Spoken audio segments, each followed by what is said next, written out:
नमस्कार। SM news देखने वाले सभी दर्शकों का मैं आभार व्यक्त करता हूँ। जय भीम, नमो बुद्धाय।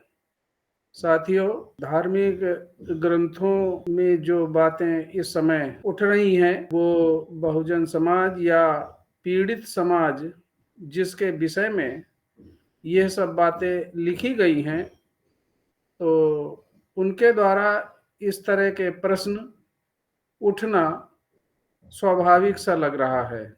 ये प्रश्न तो आज के नहीं, ये बहुत पहले से बहुजन समाज में जन्मे तमाम संतों गुरुओं ने हिंदू धर्म के, विशेषकर हिंदू धर्म के धार्मिक ग्रंथों पर आपत्ति उठाई थी, इनका विरोध किया था, इनके अस्तित्व पे प्रश्न चिन्ह किया था। रामचरितमानस जिस समय लिखी गई 1530-32 के करीब गोस्वामी तुलसीदास जी का जन्म दर्शाया गया है।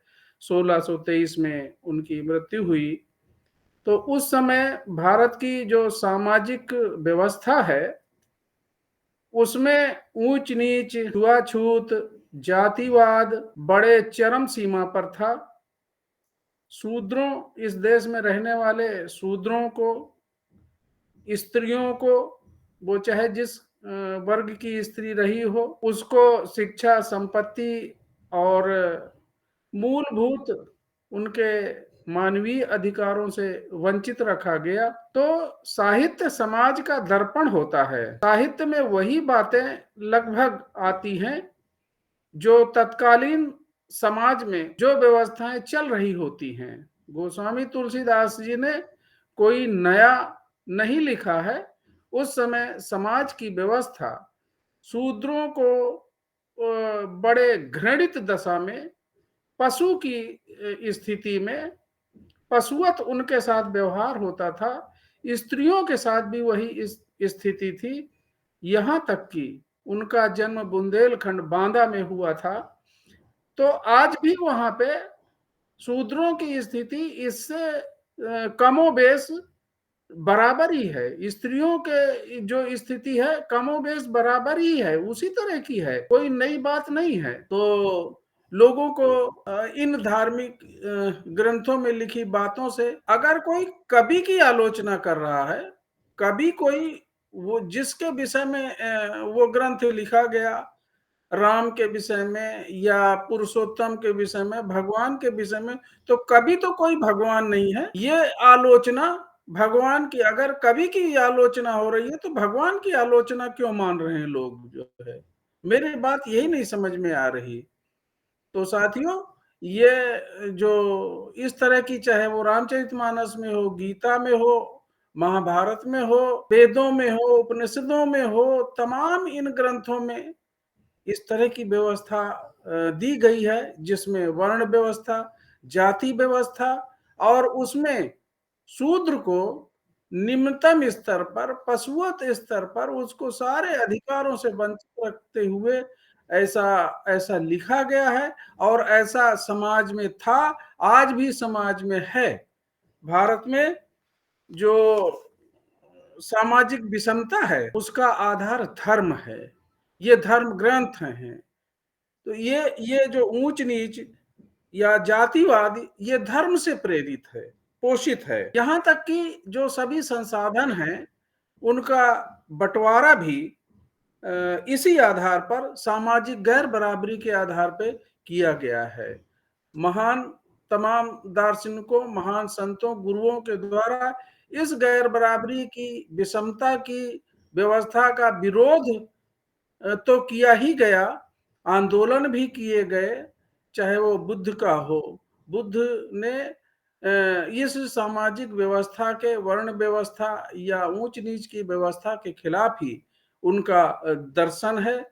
कबीर ने हिंदू मुस्लिम को लताड़ा उन परिस्थितियों में। रैदास ने भी लगभग वही बातें, धार्मिक अंधविश्वास, आडंबर, मूर्ति पूजा, जातिवाद, इसके विरोध में उन्होंने सारा उनका ग्रंथ इसी पे है। गुरु गोविंद साहब का, गुरु गोविंद साहब ने इस धार्मिक ग्रंथों की मान्यता को, हिंदू धर्म के धार्मिक ग्रंथों की मान्यताओं को अस्वीकार कर दिया, बिल्कुल नहीं माना।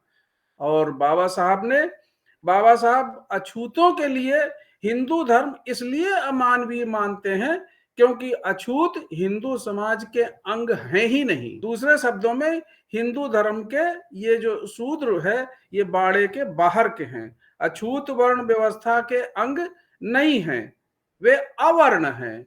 ये तीन ब्राह्मण क्षत्रिय वैश्य ये सवर्ण है और बाकी ये अवर्ण हैं। मनु ने तो अछूतों को वर्ण बाह्य कहकर वर्ण व्यवस्था से बाहर रखा। अछूतों की हिंदू समाज में निश्चित एक एक वर्जना है, प्रतिबंध है। उनको मंदिरों में जाने से, उनको पुस्तकों को पढ़ने से, वेदों को पढ़ने से मना किया गया, फिर भी ये शूद्र समाज मंदिरों में जाने से बाज नहीं आ रहा, इन पुस्तकों को पढ़ने से बाज नहीं आ रहा, इस व्यवस्था में डूबे रहने से बाज नहीं आ रहा, लतियाया जा रहा है, सब अपमानित किया गया, वंचित किया गया।